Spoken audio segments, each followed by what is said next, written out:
Hi நண்பா, இந்த ஒரு வீடியோவில் விஜய் சார் எடுத்துள்ள அதே முடிவை தற்பொழுது நடிகை திரிஷா மேம் வந்து பாத்தீங்கன்னா எடுக்க போறாங்களாம். திரிஷா மேம் ஃபேன்ஸ் எல்லாருக்குமே ரொம்பவே ஷாக்கிங்கான ஒரு நியூஸ் வந்து பாத்தீங்கன்னா வெளியாகி இருக்குது.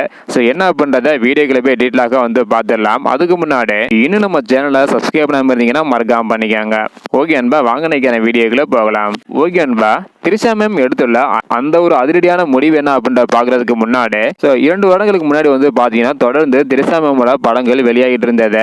ஸோ அதன் பிறகு வந்து பாத்தீங்கன்னா கடந்த சில ஆண்டுகளாக ஒரு சில திரைப்படங்களில் மட்டுமே ஒப்பந்தமாகி நடிச்சிட்டு வந்தாங்க. ஸோ அதன் பிறகு தற்பொழுது ஆட்சி மாற்றத்திற்கு பின் புதிய திரைப்படங்களுக்கு ஒப்பந்தம் கொடுப்பதை தவிர்த்துட்டு வராங்களாம்.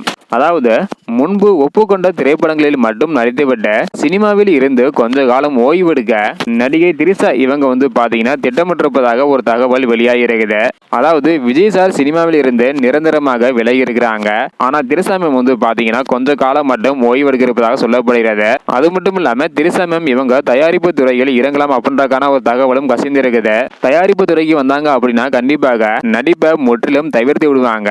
ஸோ வெயிட் பண்ணி பார்க்கலாம் நண்பா. ஆல்ரெடி தயாரிப்பு துறையில் இறங்கத்தான் திரிஷா மேம் திட்டமிட்டிருப்பதாக ஒரு தகவல் வெளியாகி இருந்தது. ஸோ கண்டிப்பாக சினிமாவில் இருந்த ஓய்வெடுக்க அதிகமான வாய்ப்பு வந்து இருக்குது. ஸோ வெயிட் பண்ணி பார்க்கலாம் நண்பா. இந்த வீடியோ பார்த்தீங்கன்னா மறக்காம எல்லாருக்குமே ஷேர் பண்ணுங்க. தேங்க்யூ.